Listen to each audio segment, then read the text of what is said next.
Now, I have a few announcements. Again, you'll be seeing a lot of me, obviously. So for those of you who've just registered, may I again, and also for everybody else, may I again remind you of the changes to the workshop schedule for today, which you received as a separate sheet of paper. If you haven't received this, you can find these changes displayed on the notice board. Now, there are no changes to this evening's closing plenary and the social events. So if you stick to the schedule you received on this separate sheet of paper, or which is displayed on the notice board, you won't miss anything. I don't need to remind you of the wedding party today.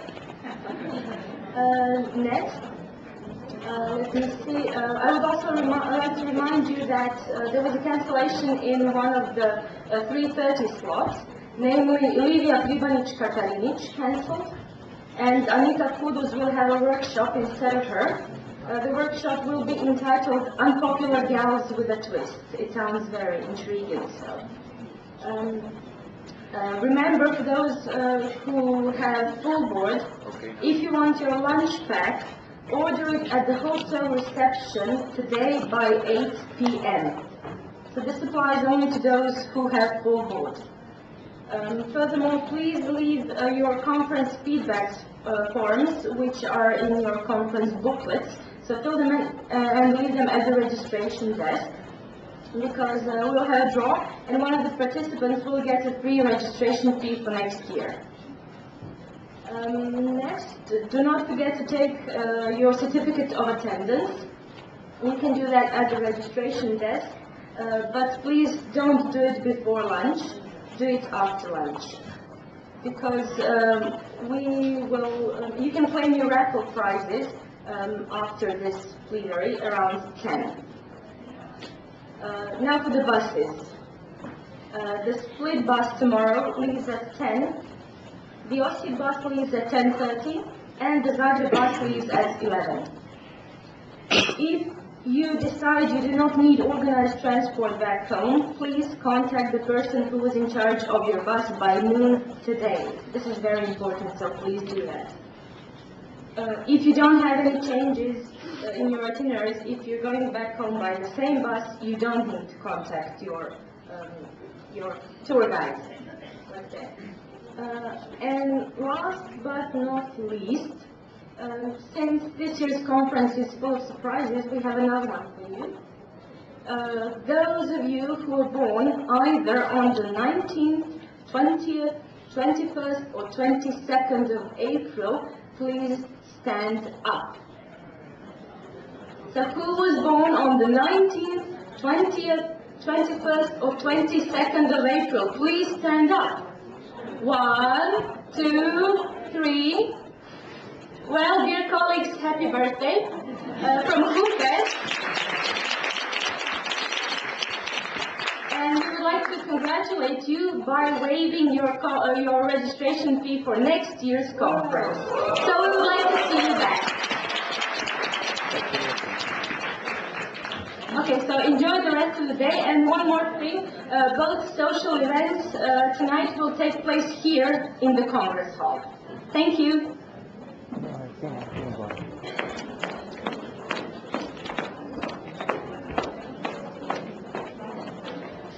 Good morning once again.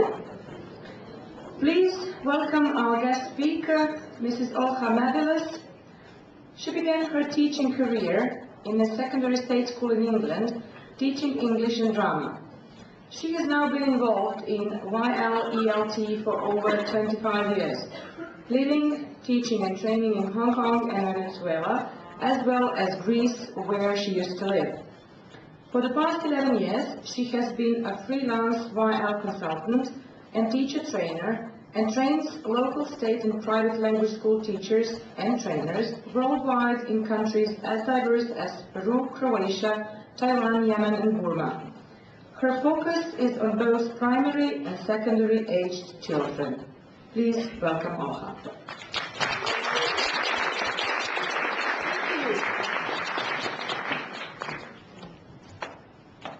Can you hear me? No. No? Can you hear me? Yes. Is this working? Yeah. It is. Oh, yes, it is now. Right, jolly good. Thank you very much. I just want to say one thing. It's Miss Olha Madylus. Guys, I'm still single. I want to make that very, very clear before we begin.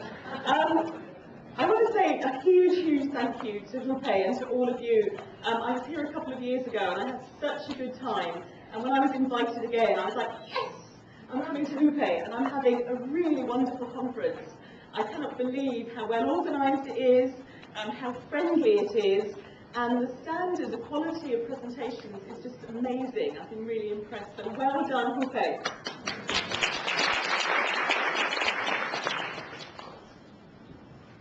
And my next thank you is to Cambridge University Press, who brought me here, and particularly to Lydia, who's the Cambridge University Press representative, who always looks after me so well and takes me all around. And some of you have met me in different parts of Croatia, and that's just because of her bringing me here. So thank you very much indeed.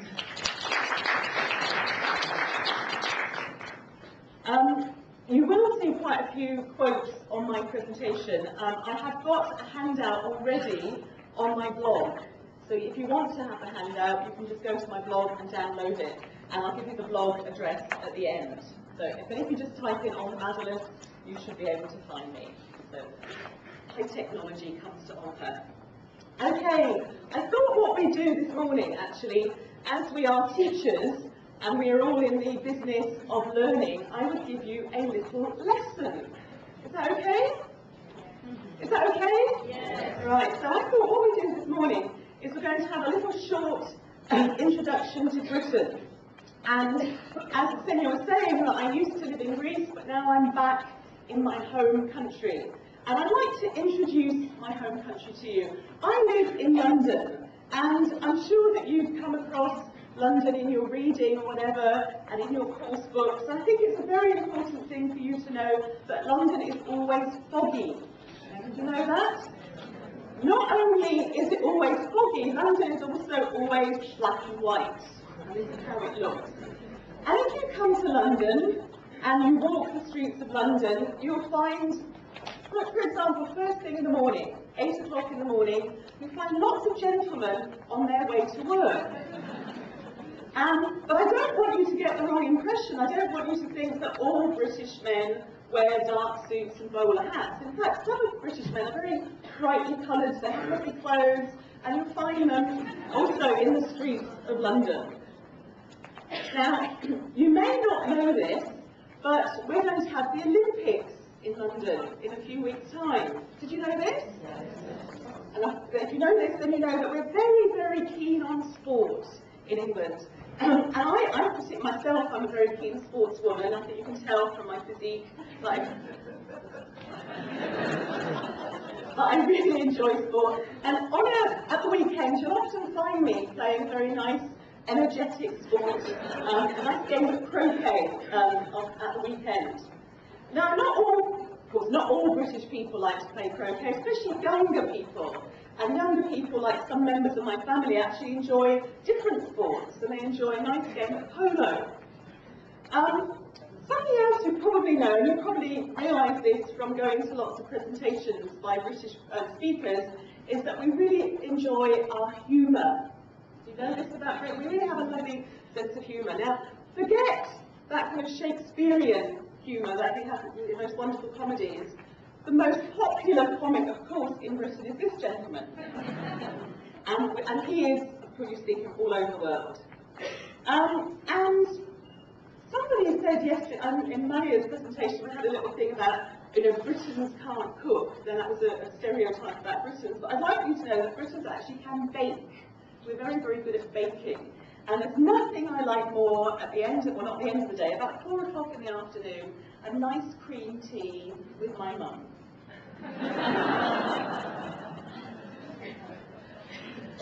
She's doing well, isn't she?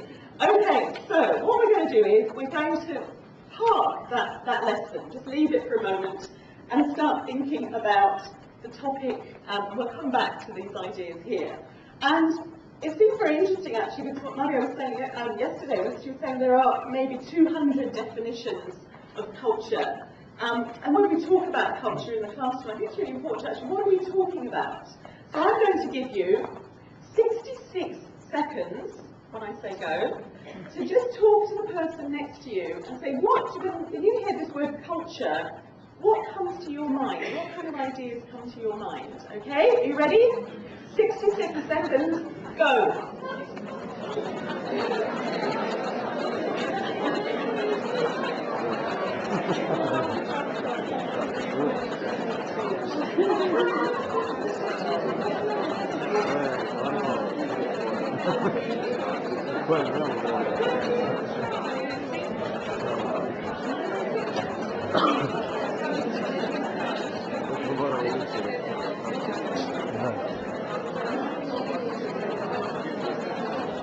Okay, that's your 66 seconds up.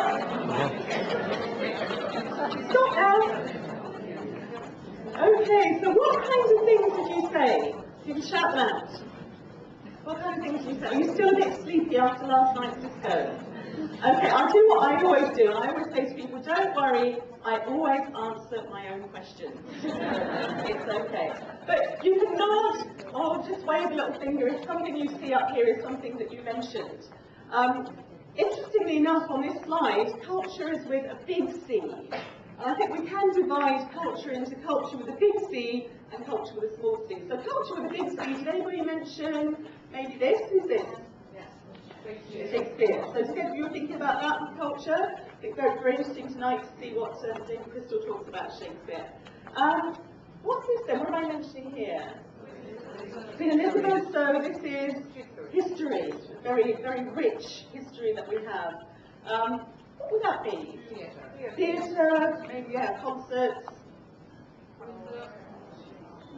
It's such as monuments, architecture, things like this. Royal family. And music. These kind of things really come up with culture with a big C when we're talking about that. When we talk about culture with a small c, we might talk about things like this. Food, yeah, different foods from different cultures. It's always fish and chips for some reason that comes to mind. Sports, yeah, real sports that people actually do play in Britain. What would that be? Fashion, yeah, fashion and celebrities, yeah. You might combine fashion, celebrities and sport there.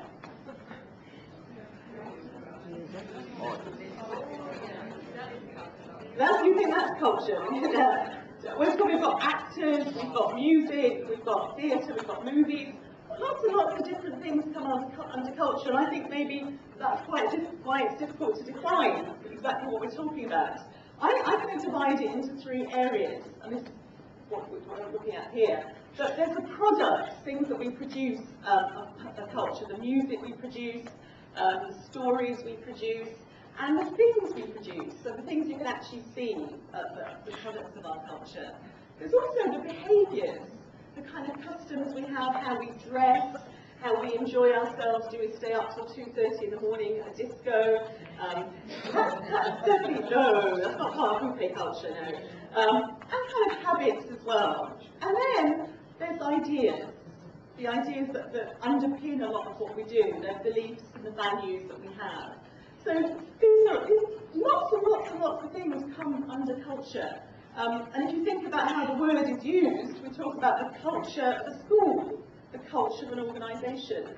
So culture covers a lot of things. Here's another quote I've got here. So I think also that it covers kind of images that we have of culture. So let's go back to that lesson, and I'm sorry if I repeat some of the things that Maria said yesterday, but I think they're worth repeating. If we look at stereotypes, because what that lesson was that I gave you at the beginning was stereotypes, wasn't it? Was that really what London is like, what living in England is like? Not really. One of the problems with stereotypes I find is that they get very outdated. And I do remember actually not very long ago meeting a gentleman in the Middle East, and he said to me, "Oh, where are you from?" I said, "I'm from London." And he said, "Oh, it's very foggy in London, isn't it?" And I said, "Well, actually, No, it isn't, because ever since 1952, when they had the Clean Air Act, they cleaned up the smog in London. So from 1952 till today, some people still think that it's very, very, very foggy in London. So it can be sometimes, but certainly not every day. Another problem with stereotypes, I think that the kind of stereotypes that we see and that students very often see as well, they're very idealised. Do you have the programme Midsummer Murders here in Croatia? And you know what those villages look like in Midsummer Murders? When you look at them, you think, well, apart from the murder, forget the murder, apart from the murder, you look at them and you think, wow, aren't these beautiful? The sun is always shining in midsummer. And that's that kind of chocolate box thing that we have, that everything looks very pretty and very quaint and very old-fashioned. And that really isn't what the world is about. And there's a lot of things that aren't very idealistic and ideal in Britain. And there's a lot of images of Britain that maybe students don't see. And there are kind of negative things also that happen that are part of culture too. And when I was trying to find some pictures of this, I actually found this very nice cartoon. I don't know if you can see it, it's slightly fuzzy there. There are these two football fans here. Can you read what it says? So it isn't football hooliganism, it's a culture clash. So there's a lot of things happening in all countries that could be seen as part of culture that aren't actually very pretty and aren't actually very nice. Certainly not people beating themselves up after football matches. What else? I think, again, you know, the kind of a lot of things that we see and that we look at in terms of the images that we have don't really represent regular working people. A lot of it is very upper middle class. I mean, the royal family and people wearing very smart suits and all the rest of it, this isn't really what is happening all the time. And I think some of the things we see are just wrong. They're just very misinterpreted in how we look at any culture. And something to remember also is that culture isn't just something that is from the past that we can look at. Culture is constantly happening. The culture is something that's very, very dynamic. And I'm going to use this metaphor a few times, and that's something also, the lovely iceberg image. I'm going to use it for a number of things. Obviously, in terms of culture, what we see in terms of the tip of the iceberg is one thing, but what is actually beneath the iceberg is something else. And I'm just thinking of a nice image for this, and I was thinking of this kind of image, that a lot of people have problems with looking at people whose faces are covered, and they get an impression of that culture from that image, but actually underneath there's something else. And I was actually reminded of working in the Middle East. I've worked a lot in Qatar and Dubai and countries like this. And I worked in a Qatari primary school doing some teacher training there. And all the ladies arrived looking like this. And as soon as we realised that there were no men there, everything came off, and underneath there were jeans and t-shirts and lovely, you know, very fashionable clothes. And that to me is a little bit like that iceberg image, that there's a lot underneath there. Okay, so we've kind of defined culture a little bit, hopefully. But the question is, why concern ourselves in education with culture? Why is this an interesting thing? Why is this something that everyone's talking about? Well, there's one thing here and we come across this all the time, is this idea that we should be introducing our students to target culture. You know, this idea that somehow learning the language is completely wrapped up with learning the culture. But this to me, I'm a bit confused about this, because what is target culture? Are we talking about English-speaking people? That when you learn English, you should know about English-speaking people? Because in that case, why don't we have images of Jamaican people, of people from the Falkland Islands, of Indians? You know, because these people use English all the time. That's their main language. And if nowadays we're talking about English being a global language, if we look at the David Braddell paradigm, there's kind of this idea that everybody is using English, that English is the lingua franca for the world, and isn't target culture everybody? So I'm a bit confused about exactly who target culture is here. Also, when it comes to the interest of students, what do people want to find out about? I don't know whether you have this TV program in Croatia yet. In Britain, we have a lot of Danish televisions come to Britain. Suddenly, everybody's interested in everything Danish. I haven't seen it, apparently it's very good. But even down to the fact that everybody's buying jumpers like this, because everyone's getting very excited about this aspect of things. When it comes to kids, I don't know your kids, a lot of kids I come across are really interested in manga, and those cartoons, and they see them on TV or they read them, and this is something that they know, and that is a very culturally based image. These images are very, very, very Japanese. And when it comes to culture, we talk about culture with a little c, aren't we all interested in international culture in this way? I know I am. I certainly make the most of eating lovely Croatian food when I'm here. So that's quite interesting too. It was interesting also in our session yesterday to hear about the Croatian curriculum, school curriculum, because I did some research recently and I looked at a variety of curricula around the world, school curricula, not English language, but just school curricula. And I've just chosen one of these because all of them are very, very similar nowadays. They all have a focus on kind of creating global citizenship, making students ready to kind of go out into the world. And it's a very international world that we have nowadays. And this, again, when you have this focus here on, it's important that we understand different cultures. It's important to do that. So I think that's a very interesting thing also. So we're seeing that, there's target culture, there's diverse culture.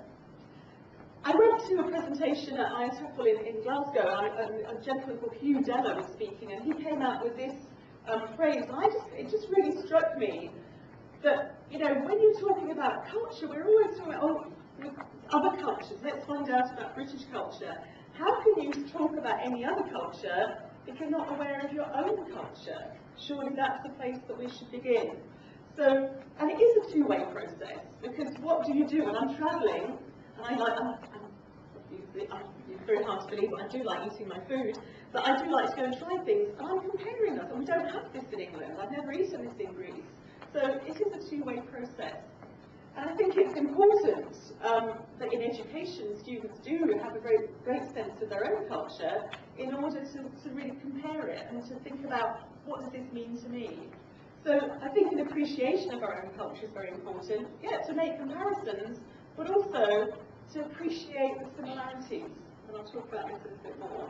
So all things Croatian is a very good place to start. And so this is a very great place to start.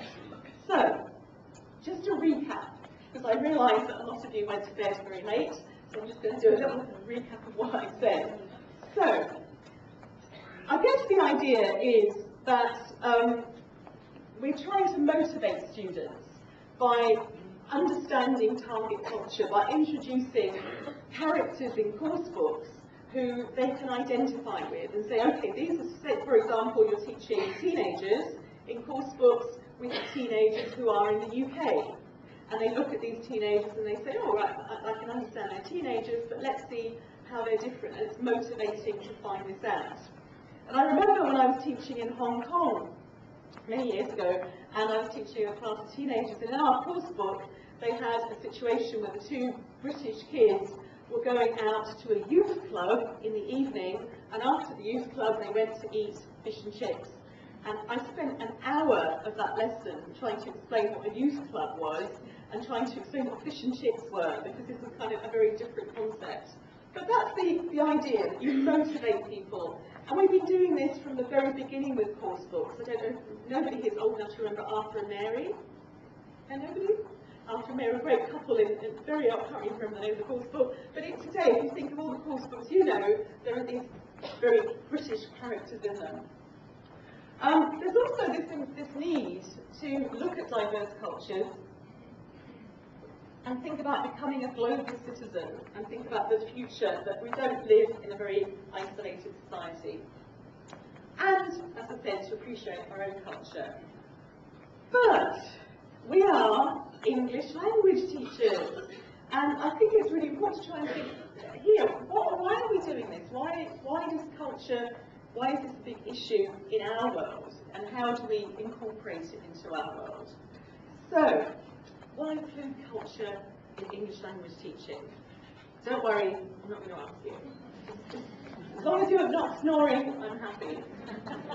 Okay, I think it's a very interesting thing. I think it's, I don't know if anybody went to Mark Andrews' session yesterday. He was talking about the content of what we teach and how important content is to get students really thinking about things. And I think there are kind of images that we can use in the classroom. I just found this image of a school, this little school in Africa. And I think, what can I do here with the students? And just kind of using this to get them thinking about school, to get them talking about things in English, and the kind of questions that you might ask. So looking at things and looking at similarities, looking at differences, reacting in a very personal way to get them thinking about their own situation. And I was thinking about this in terms of also, not in that kind of patronising way, of, oh, my school is better than this because we've got computers, but also get them thinking, what's good about this school? Actually, I think it's amazing, it's great to have an outdoor school, fresh air. I mean, isn't that a lovely idea? Because we're enclosed all the time. I was very lucky. I did some work in India with local teachers, and I was training these lovely teachers. And one of the teachers there, who was just absolutely super, in her classroom she had 90 to 100 children in her classroom. And she said in this case, she said, we don't have any furniture. And I said, oh, I said, is that a problem? She said, no, that's not a problem, it's great, because if we had furniture, it would get in the way. And I just thought, you know, so often we think that we're in the best situation, and they don't have computers, they don't have electricity, but what do they have? And to get children actually involved, because what you want the children to do, you want them to speak about the topic. Every course book has a talk about school, what's my favourite subject, what time is French, but get them really involved in the topics and looking at the world, and also seeing the good points and maybe the bad points, maybe even saying, I'd like to help these students, I'd like to collect pencils and send to these students, and that is creating global citizens, I think. Other things, I'm now jumping around here from different topics because I got very excited about this topic, and I was thinking of the things that I do that try and bring in a bit of culture into the classroom in different ways as an English language teacher. And I love using poetry in the classroom. Some of you came to my sessions recently in Croatia where we were writing poems. And I think something like the haiku, which is a very, very typical Japanese Asian kind of concept, this beautiful, super short poem. And I've got an example here. Isn't that lovely? I use these kind of things a lot with students in order to see that they can actually read a poem, understand a poem in English, and then they can write their own poems. But the lovely thing about it, if you think about Japanese art and the kind of the beauty of it, it's very visual. It creates a beautiful picture. And in a small way, we're introducing the child and students to art, literature, and getting them involved in it, and as language teachers, getting them to produce things as well in English. Another kind of poem I really like, I use a lot with older students, particularly teenagers, is a limerick. Have you all come across limericks? I've got a nice example here for you, which I don't normally read slides, but you have to hear a limerick because of the rhythm of it. There was a young lady named Rose who had a large wart on her nose. When she had it removed, her appearance improved, but her glasses slipped down to her toes. You've got to have the kind of music of it, and the students really relate to that.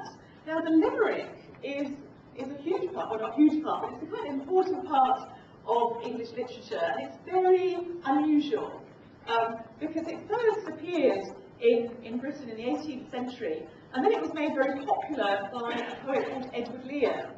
And, I can't remember, it was 1842, I think, he wrote this book, a book of nonsense, which is very, very British, isn't it, to produce a book of nonsense. And this is, I have to be a bit careful here because I don't want to get, you're all going to go, look up limericks, you have to be very careful because traditionally limericks, good limericks, were all obscene.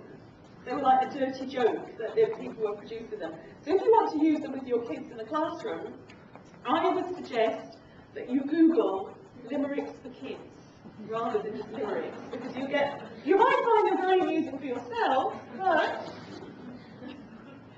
I would certainly not go using those ones in my classrooms at all. So bringing different kinds of poetry in the classroom, again, introduces them to, oh, sorry about that. Oh, what happened? Oh, this meeting has been disconnected. I think I've been disconnected. Oh, there we go. It's okay. This is just to see if we're awake. Something here. And as a young learner specialist, I use a lot of stories in my classrooms. And I think that we have such a wealth of material. Do you recognise any of those pictures? I can see people pointing to them. I don't know which one. Do you know what's the hedgehog story? You all know that? You've all read that as children? Yeah, everybody. Right. And do you recognise this one here as well? Maybe not so popular, I don't know. I kind of was trying to find some nice inspiration images. But we have a huge wealth of stories, and I chose a lot of these because they're quite international. We've got Pippi Longstocking, who's Swedish, and we've got Madeleine, who's a lovely little French schoolgirl. And you can actually use a lot of stories to bring in a lot of literature into the classroom. The students can actually, at a very, very early age, can have that contact with the culture, because literature is the culture. And they can learn also just the images too that come out of that. And I couldn't just do this without pulling out Paddington the Bear. Do you know Paddington the Bear? I'm a great fan of Paddington the Bear. And I was thinking about this, I actually remember Paddington. I'm sure I remember Paddington from my childhood. And it said the first Paddington Bear book was written in 1958. So that's like 30 years before I was born. So it's very just checking to see if you're awake. And so I went back to it. I actually went to buy these books, and in the bookshop they asked me if I was buying it for my children. I said, no, I'm buying it for me. Forget the children. And what's really lovely, I think, in these kind of books, and I'm going to read you a little bit, is you just, no, I'm going to read it to you, and you, help. Everything's falling apart today. Right. This is the first chapter of Paddington Bear, the first book, where he's introduced. Can you hear me? Yeah. Right. Okay, chapter 1. Please look after this bear. Mr. and Mrs. Brown first met Paddington on a railway platform. In fact, that was how he came to have such an unusual name for a bear, for Paddington was the name of the station. The Browns were there to meet their daughter Judy, who was coming home from school for the holidays. It was a warm summer day and the station was crowded with people on their way to the seaside. Trains were humming, loudspeakers blaring, porters rushing about shouting at one another, and altogether there was so much noise that Mr. Brown, who saw him first, had to tell his wife several times before she understood. A bear on Paddington Station? Mrs. Brown looked at her husband in amazement. Don't be silly, Henry. There can't be. Mr. Brown adjusted his glasses. But there is, he insisted. I distinctly saw it. Over there, near the bicycle rack. It was wearing a funny kind of hat. Without waiting for a reply, he caught hold of his wife's arm and pushed her through the crowd, round a trolley laden with chocolate and cups of tea, past a bookstall and through a gap in a pile of suitcases towards the lost property office. There you are, he announced triumphantly, pointing towards a dark corner. I told you so. Mrs. Brown followed the direction of his arm and dimly made out a small furry object in the shadows. It seemed to be sitting on some kind of suitcase, and around its neck there was a label with some writing on it. The suitcase was old and battered, and on the side in large letters were the words, "Wanted on voyage." Mrs. Brown clutched at her husband. "Why, Henry," she exclaimed, "I believe you were right. It is a bear." She peered at it more closely. It seemed a very unusual kind of bear. It was brown in colour, a rather dirty brown, and it was wearing a most odd-looking hat with a wide brim, just as Mr. Brown had said. From beneath the brim, 2 large eyes stared back at her. Seeing that something was expected of it, the bear stood up and politely raised his hat, revealing 2 black ears. "Good afternoon," it said in a small, clear voice. "Ah, good afternoon," replied Mr. Brown doubtfully. There was a moment of silence. The bear looked at them inquiringly. "Can I help you?" It's lovely. What is so lovely about it is it's set in a particular time, it's set in a particular place, and there's all these references to the culture, to the way that people behave. The daughter is coming home from school for the holidays. She goes to boarding school. That's a very cultural thing there. The way that people behave, the politeness of it. And then what you do discover is that Paddington Bear has a great penchant for marmalade. And there's all these lovely things where you don't directly teach the culture to children, but by reading them stories, by sharing stories with them, they become part of it. They just soak it in, and they realise that, you know, funny things do happen in books, but there are different references in the stories to different things that happen. Okay, enough of Paddington Bear. Another thing I started thinking about when I was thinking about culture in the classroom was this whole thing about communicative language teaching. And I just love this expression because we've been using it for many years, but I'm not quite sure what we mean by it a lot of the time. But the whole idea of teaching students a language is so that they can then communicate with other people. And this idea of communication is that we actually get our meanings across. And how do we do that? And this reminded me of a story. And my story is, when I first went to Greece, I've lived in Greece now for over 10 years on and off. When I first got to Greece, I was teaching in a private language school, and I had to travel from my flat to the private language school every day on the bus. And I was very careful about this. I thought, oh no, I've got to learn how to ask for the bus ticket.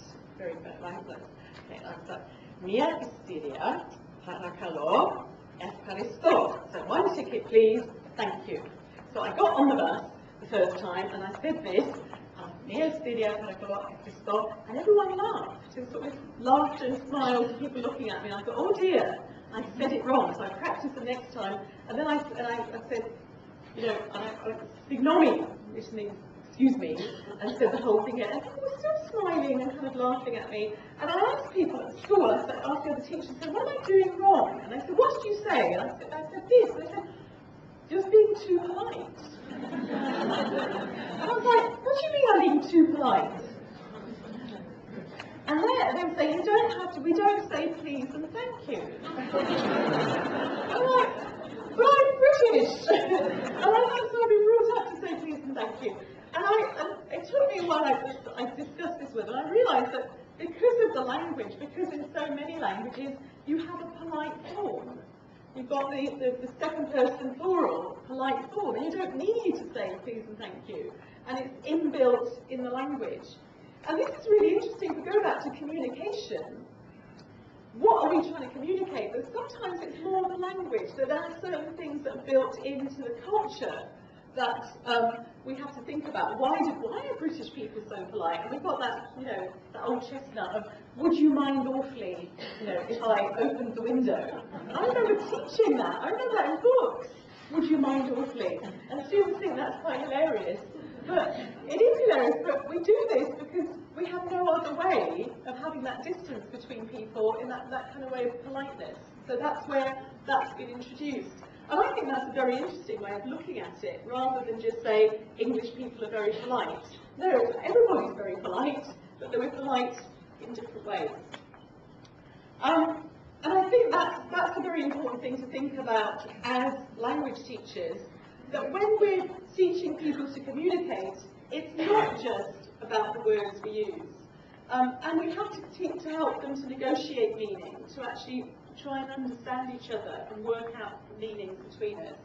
And I think there is a lot of ambiguity in language, and a lot of that comes from where we are. The way we say things is very much imbued in how we've been brought up.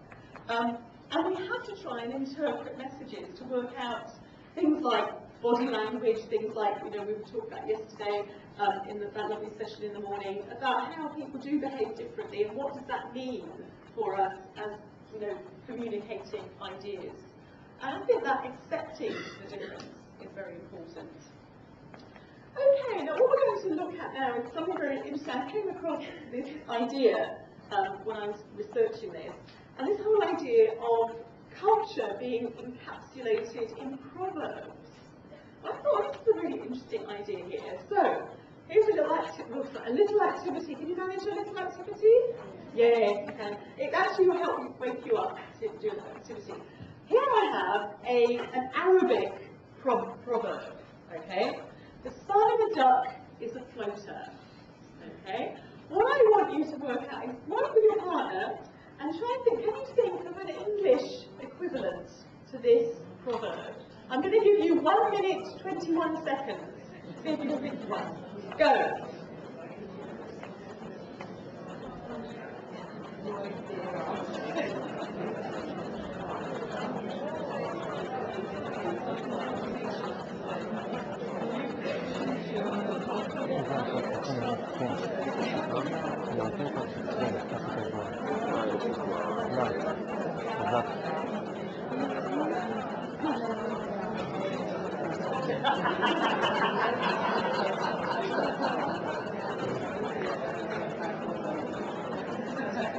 Okay, what have we got? Somebody's laughing a lot, so I don't know whether they'll come up with an interesting one. Anybody think of an equivalent? This is the Arabic, but anybody think of an English equivalent? Like father, like son. Like father, like son. Absolutely. What? No. Birds of a feather flock together. Absolutely. Any other ones? The one I came up with was this one. Yeah, you know this one too? So that's very interesting. Okay. The next activity is even easier because I'm going to give you 3 English proverbs. And I want you to work together. Most people here are Croatian. If you're not Croatian, you can work in your own culture. I want you to come up with a Croatian proverb that you think is more or less equivalent to this. So we're going to have No, I don't think I'm going to give you 3 more. Don't worry, I'm going to give you 3 other ones. But I want you then to just talk to each other and see if you can think of the next 3. Okay, are you ready? Yeah, I think you'll want this one. Go. So work together and try and think of what the Croatian is. That's cool.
Okay, let's see what we've got.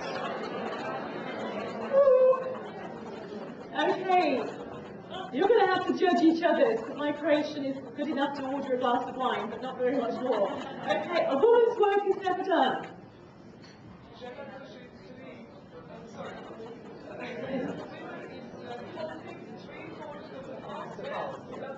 Yeah, say it in Croatian. No, that's a different context. Different context? Anybody got anything closer to this?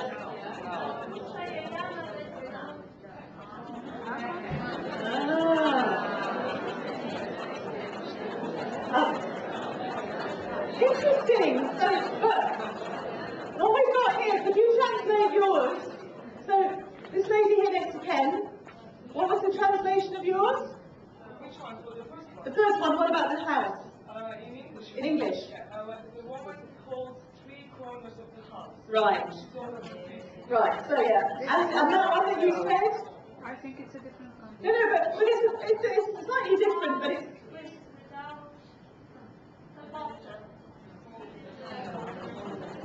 Okay, but we're finding things that have some connection. It doesn't have to be exactly the same. Yeah, there's no end to the job. Okay, what about the second one? Never judge a book by its cover. You've got the same. Yeah, completely the same. You're never too old to learn. Exactly the same? Yeah. So let me hear inspiration. It does sound good. Okay, my point. This is interesting, isn't it? Because we've got the sun. It's exactly the same. And this is where I go back to my iceberg. And I don't know whether you agree with me, but this is what I think. I think that culture and all these ideas of diversity is like the iceberg. The top of the iceberg, I think, is where we are different, where our clothes are different, where the food we eat is slightly different, where, you know, the things that we can talk about in terms of culture difference. But I believe that what is under the water, the majority, is actually where we are the same. And I have a real issue about, we talk so much about culture, we're different, but we're not. And I'm sure if you were to go to a village in Africa or India or Latin America and talk to people and say, what are your proverbs?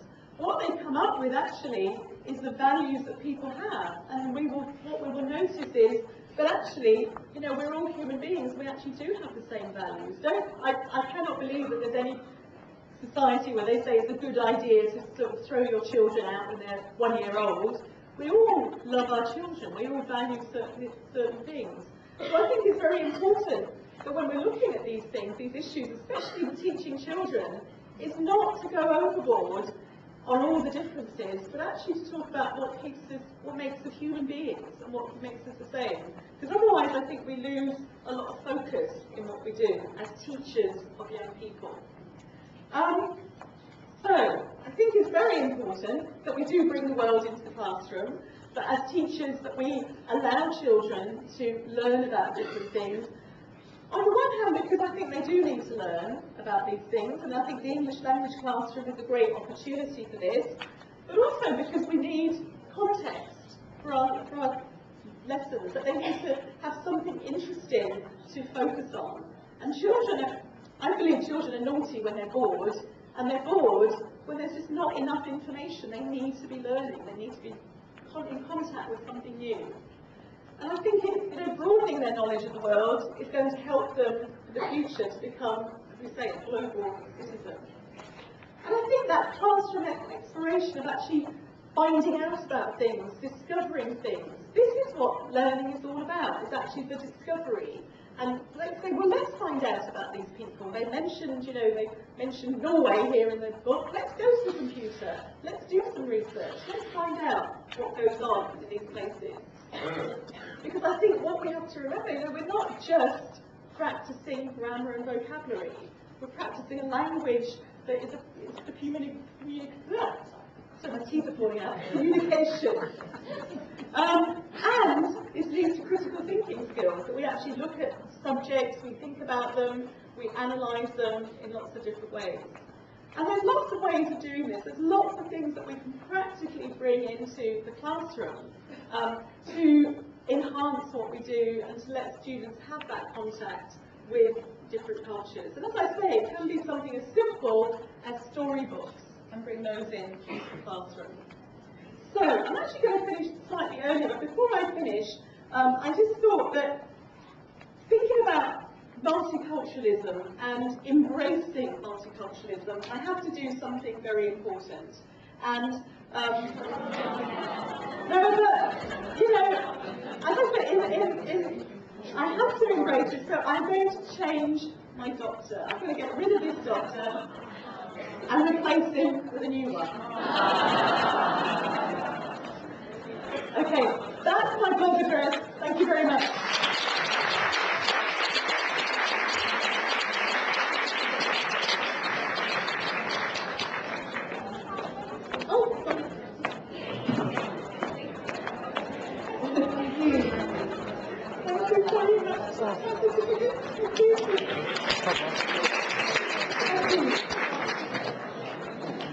Birthday girls and birthday boy, please contact me or contact the registration desk.